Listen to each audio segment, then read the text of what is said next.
আহা, এই ছেলেরা তোমরা কি করছো আমি বুঝি না। বা কেমনে পারলা এমন সুন্দর একটা জীবন মোবাইল দেখে দেখে শেষ করে দিতে? আল্লাহর জন্য জীবন দিবা কখন? মুসলমানের জন্য চোখের পানি ঝরবে না কখনো? ফিলিস্তিনি মায়ের আহাজারি তুমি শুনবা না কোনোদিন?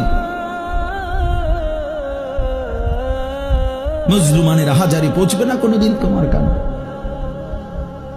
এই জন্য ভাইয়া গুনাহ ছেড়ে দাও, তওবা করো। বাস এই ঈদের দিন থেকে নিয়ে পর্যন্ত যারা গুনাহ এবং নাফরমানি আর অশ্লীলতার বেহায়াপনা, মোবাইলে হোক আর বাস্তবিকে হোক, যেমনেই হোক, আল্লাহর নাফরমানিতে কাটাইলা, দয়া করে দোস্ত নিজের উপরে রহম করো, মাফ চাও, তওবা করো।